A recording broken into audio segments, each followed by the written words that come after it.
Okay, boys, here we go.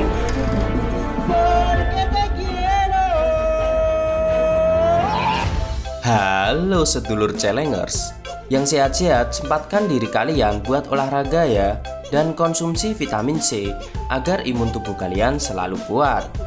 Oh iya, jangan lupa perbanyak minum air putihnya. Oke?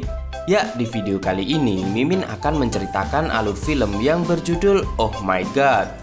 Film ini dirilis pada tanggal 4 Desember 2015 di Cina. Tanpa berlama-lama lagi, mari kita melebur. Film diawali dari seorang gadis bernama Mohan sedang melakukan ritual. Ia berdoa pada dewa agar segera menikah dengan Chenmo. Pada saat itu, dia mempersembahkan lollipop edisi terbatasnya untuk sang dewa. Kemudian, sebuah batu menyala-nyala layaknya meteor menghampiri gadis itu. Di sisi lain, film memperlihatkan tokoh lainnya yaitu Lei Yi, Lumika, dan juga Chenmo yang sedang berada di mobil. Saat itu, mereka kedatangan tamu yaitu Bibi Mohan. Bibi itu bermaksud menengahi hubungan mereka yang sedang rumit. Diketahui bahwa Lei Yi dan Mika adalah sepasang kekasih. Lalu Lei Yi dan Chenmo bersahabat semenjak kecil membuat Mika merasa cemburu karena Lei Yi sering memperhatikan sahabat laki-lakinya itu. Kembali pada Mohan, terlihat batu menyala-nyala dan bergerak seperti hidup. Kemudian batu itu tiba-tiba jatuh di atas mobil Chenmo. Chenmo terheran-heran melihat batu yang menyala-nyala itu. Sementara itu Mohan kegirangan melihat Chenmo bahkan saat Chenmo memanggilnya.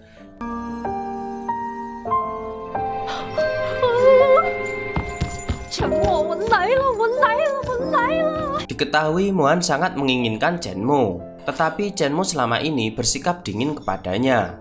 Tak lama kemudian, bibinya Mohan berpamitan pulang dan meminta Mika menyelesaikan masalahnya dengan baik-baik. Pada saat itu, Lei Yi mengatakan pada Chenmo bahwa pacarnya gila. Lei Yi kewalahan menghadapinya hingga mereka selalu bertengkar. Mohan yang mendengarkan percakapan mereka lalu mengatakan bahwa dia akan memberitahu Mika tentang hal itu. Lei Yi pun terkejut dan memintanya untuk tidak mengadu pada Mika. Mohan lalu mengambil kesempatan bahwa dirinya tidak akan mengadu pada Mika asalkan dia diperbolehkan menginap di apartemen itu. Sementara Mika yang telah berada di kantor, saat itu ia mendapat telepon dari ibunya. Ibunya mengharapkan bahwa putrinya itu untuk segera menikah. Lalu Mika meminta ke ibunya untuk memberikannya waktu lebih panjang. Ibunya mengatakan bahwa Lei Yi masih seperti anak kecil dan tidak akan mampu mengurusnya, dan berharap agar dirinya mencari laki-laki yang lebih tua darinya. Malam itu, Lei Yi memikirkan perkataan Mika, bahwa Mika meminta dirinya memilih antara pacar atau sahabatnya Chenmo. Kemudian, tanpa ia sadari, tiba-tiba batu itu bergerak dengan sendirinya. Keesokan paginya, Chenmo terbangun karena mendengarkan suara anak bayi. Lalu dia membangunkan Lei Yi. Dan akhirnya mereka pun terkejut ketika mereka melihat seorang bayi berada di rumahnya.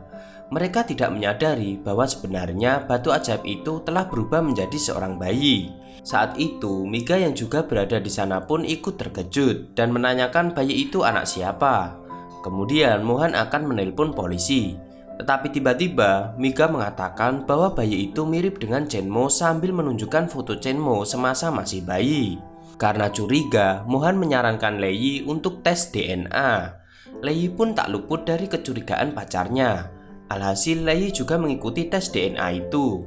Tak lama kemudian akhirnya hasil DNA tersebut telah keluar dan ternyata DNA bayi tersebut berasal dari Lei Yi dan juga Chenmo. Hal itu membuat mereka menjadi bingung. Chenmo mengatakan bahwa tes itu kadang melakukan kesalahan. Kemudian, karena di antara mereka tidak ada yang mengakui bayi itu, mereka pun memutuskan untuk membuangnya. Tetapi mereka selalu gagal saat akan membuang bayi itu. Hingga akhirnya saat mereka akan menghanyutkannya di sungai, mereka berharap akan ada orang yang akan mengadopsinya. Namun ternyata segerombolan orang-orang telah melihat aksinya itu. Akibatnya mereka pun harus berurusan dengan polisi. Singkat cerita, setelah berurusan dengan polisi, Chenmo dan Mohan memutuskan untuk merawat bayi itu. Karena Chenmo tidak kunjung pulang, Mohan bertanya-tanya pada dirinya kemana Chenmo pergi mencari ASI. Tiba-tiba bayi itu malah ngompol di gendongannya. Melihat hal itu, Mika berinisiatif mengambil peralatan bayi dari perusahaannya Lei Yi. karena perusahaan itu menyediakan peralatan bayi. Pada saat itu, Mohan menghubungi Chenmo yang rupanya Chenmo diketahui berada di rumah sakit. Lalu Mohan menyusulnya dan melihat Chenmo sedang berusaha meminta susu dari suster itu. Sementara itu, Miga menegur Lei yang pada saat itu akan menghubungi Chenmo. Merasa cemburu sambil mengatakan bahwa ibunya telah menghubunginya dan memintanya untuk segera menikah. Saat itu, Lei pun menjawab bahwa dia akan segera melamarnya asalkan Miga mau menerima Chenmo dan tidak selalu berpikir negatif. Lei juga menceritakan bahwa Chenmo tidak mempunyai orang tuanya semenjak kecil. Lalu scene berpindah saat orang tua Chenmo mengalami kecelakaan. Waktu itu sebelum saling mengenal, mobil orang tua Chenmo kecelakaan saat akan mendahului mobil yang dinaiki Lei. Tetapi naas, mobil yang dinaiki orang tua Chenmo malah bertabrakan dengan truk, sehingga orang tua Chenmo tidak bisa diselamatkan. Sejak itu Chenmo hanya hidup dengan neneknya. Kemudian Lei mengetahui bahwa Chenmo pindah ke sekolahnya, dan saat itu Lei berjanji pada dirinya akan menjaga Chenmo seumur hidupnya. Lei tidak pernah memberitahu hal itu pada Chenmo. Berpindah pada Mohan dan Chenmo, mereka ternyata berhasil mendapatkan ASI tersebut. Lalu Mohan menanyakan apakah ASI itu enak. Chenmo menyuruhnya untuk mencobanya sendiri. Dengan polosnya, Mohan pun akan mencobanya. Keesokan harinya, mereka pun memulai hidupnya bersama bayi. Lei tidak lagi membutuhkan alarm setiap harinya, karena suara tangis bayi itu cukup dapat membangunkannya. Saat itu, Mohan ingin mengambil cuti kerja untuk menjaga bayi bersama Chenmo. Tetapi Chenmo mengatakan bahwa dirinya lebih menginginkan menjaga bayi itu sendiri dan memintanya untuk bekerja saja. Di tempat kerja Lei dihadapi masalah di mana saat itu bosnya menginginkan foto bayi laki-laki, bukan foto bayi perempuan untuk produknya. Kemudian berpindah pada Mohan yang saat itu sedang melatih yoga, lalu mendapatkan telepon dari temannya untuk mengundang Mohan pada pesta reunian saat itu juga. Sementara Chenmo yang berada di tempat kerjanya sedang mengganti popok bayi itu. Mohan yang telah berada di pesta itu terlihat malu kepada temannya karena dirinya belum menikah, tetapi dia berpura-pura bahwa dirinya telah menikah dan mempunyai anak. Karena tidak percaya, akhirnya teman-temannya itu meminta dirinya untuk membuktikannya. Kemudian Mohan pun menghubungi Chenmo untuk membawa bayinya ke pesta itu untuk berpura-pura bahwa dirinya telah menikah dan mempunyai anak. Tak lama dari itu, Lei pun juga memintanya untuk membawa bayi tersebut ke kantornya sebagai bintang iklannya. Setelah Chenmo tiba di kantor Lei, bos Lei terlihat kegirangan saat melihat bayi laki-laki dan juga Chenmo. Dia mengatakan bahwa bayi itu sempurna.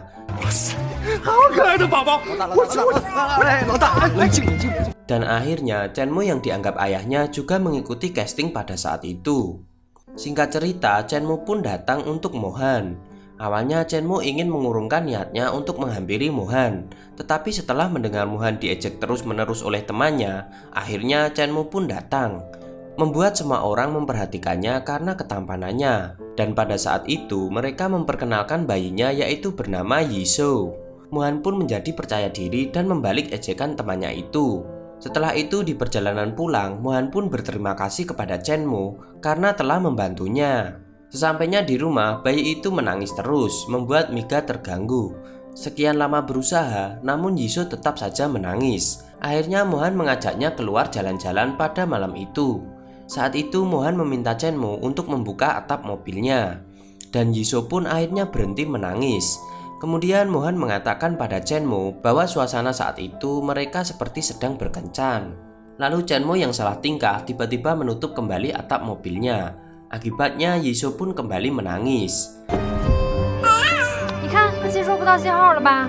Pagi itu Mohan dan Chenmo ternyata ingin pergi ke klub Daddy. Di sana Chenmo bertemu dengan bos Nan dan juga asistennya. Menurut peraturan di sana, Chenmo tidak boleh menyebar atau memberitahu topik yang ia dapatkan. Sementara itu Mohan menunggu di ruang tunggu bersama ibu-ibu yang lain karena perempuan tidak diizinkan masuk. Di sana Mohan terlihat lebih muda di antara yang lain. Kemudian seorang ibu memuji kuku Mohan yang bagus dan juga terawat. Tetapi kemudian seseorang mengatakan bahwa kuku tersebut dapat melukai bayinya. Sementara itu Chenmo sedang memulai pembelajaran di klub Daddy itu. Lalu tidak lama dia pun mulai menikmatinya. Singkat cerita, mereka telah berada di rumah. Mohan lalu memotong dan membersihkan kukunya karena dapat melukai Yisoo. Dan tak lama kemudian mereka mendapati bau tak sedap yang ternyata Yisoo saat itu sedang pup. Chenmo pun bergegas membawanya pergi ke atas untuk membersihkan dan mengganti popoknya. Karena bayi itu belum selesai pup, Chenmo yang terlanjur membuka popoknya berusaha memindahkannya. Namun ia malah tersandung dan mengenai Lei. Kemudian mengakibatkan kotoran bayi itu berserakan dan ngepret kemana-mana. Tak disangka popok bekasnya jatuh bertepatan mengenai Mohan dan Miga yang berada di ruang bawah. Hal ini membuat Miga tak tahan lagi dengan keberadaan bayi itu di sana.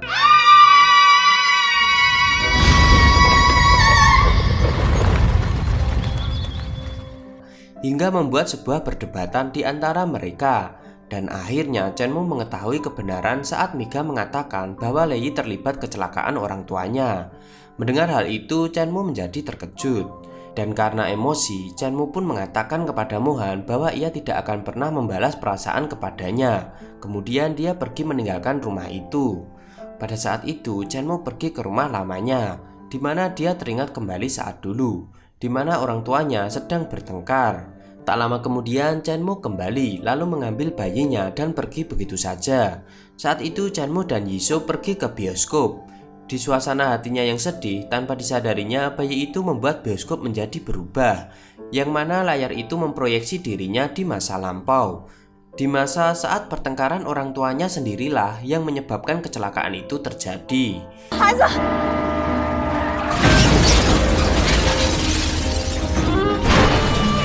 Sementara Mohan yang telah patah hati meminta pada bibinya untuk segera ditunangkan. Kemudian keesokannya, bibi Mohan mendapati Chenmo berada di tokonya dan langsung memberi Chenmo pelajaran karena telah menyakiti keponakannya. Saat itu bibi itu terhenti ketika melihat salah satu foto di tempat itu. Kemudian scene berpindah pada Miga yang sedang bersama Lei mengatakan bahwa rumahnya tersebut sekarang menjadi sunyi. Singkat cerita, Mohan pergi ke pemakaman orang tua Chenmo. Di sana dia mengutarakan semua isi hatinya. Hingga tanpa ia sadari, ternyata Chenmo yang juga ingin ke makam orang tuanya itu mendengar semua yang dikatakan Mohan. Mohan pun terkejut saat mengetahui Chenmo yang juga di sana. Dia lalu mengatakan bahwa dirinya akan segera bertunangan. Lalu Chenmo tiba-tiba menggandengnya dan membawa Mohan ke bibinya. Di sana ia melihat foto bayi, yang itu adalah foto Chenmo dan keluarga Mohan, yang mana Chenmo dan Mohan telah dijodohkan semenjak mereka masih bayi. Sementara Miga juga telah mengizinkan Lei bertemu kembali dengan Chenmo. Dan pada akhirnya Lei pun mengikuti klub Daddy bersama Chenmo. Bos Nan bingung ketika mereka memperkenalkan sebagai orang tua bayi tersebut, yang mana Lei sebagai ayah Yisoo dan Chenmo sebagai papa Yisoo. Chenmo mengatakan bahwa klub Daddy tersebut adalah surga bagi para lelaki. Tak lama kemudian, bos memperlihatkan fasilitas klubnya yang membuat mereka seketika terkejut. Hingga seorang perempuan cantik pengendara motor datang, yang mana ia ternyata termasuk bagian dari klub Daddy itu. Kemudian Chenmo diajak berkeliling menggunakan helikopter oleh wanita itu. Sementara Miga dan Mohan yang sedang latihan tembak, di sana Miga mengatakan bahwa dia tidak membenci Chenmo. Hanya saja ia hanya cemburu pada Lei karena perhatiannya menjadi terbagi dua karenanya. Dan Mohan pun mengatakan bahwa bayi yang ditunangkan kepadanya adalah Chenmo. Semenjak itu mereka pun menjadi akrab kembali dan berganti mengurus bayinya. Bahkan mereka menyempatkan waktu untuk jalan-jalan bersama. Pada suatu malam, Chenmo dan Mohan duduk berdua. Di sana Chenmo tiba-tiba mengajak Mohan pulang karena Chenmo akan segera mengajaknya segera menikah. Lalu Chenmo seketika menciumnya. Tak lama kemudian, Lei dan Miga pun datang. Di sini Mohan bertanya siapa Little Stone yang berada di kontaknya. Mohan mengatakan tanpa sengaja ia melihatnya di ponselnya kala itu. Lalu Chenmo pun menjelaskan bahwa Little Stone adalah Yisoo. Bahwasanya Chenmo telah menyadari sejak lama bahwa bayi itu berasal dari batu ajaib kala itu. Untuk membuktikannya, Chenmo meminta Yisoo menunjukkannya. Dan seketika HP mereka pun berbunyi bebarengan. Kemudian mereka pun selfie sebagai foto keluarga. Di perjalanan pulang mereka terlihat senang dan bahagia. Tetapi tak lama kemudian, mobil mereka tertabrak kendaraan lain, hingga akhirnya mereka tiba-tiba kembali ke masa lalu. Hal itu membuat mereka bingung karena Yisoo pun menghilang. Tak lama kemudian, mereka mendapat pesan dari Yisoo bahwa dirinya telah pergi. Lalu mereka juga terkejut ketika Bibi Mohan belum mengetahui siapa Chenmo sebenarnya. Singkat cerita, akhirnya mereka pun menikah. Hingga akhirnya Miga akan melahirkan, dan tak lama kemudian saat itu Mohan pun ingin juga melahirkan. Dan film pun tamat.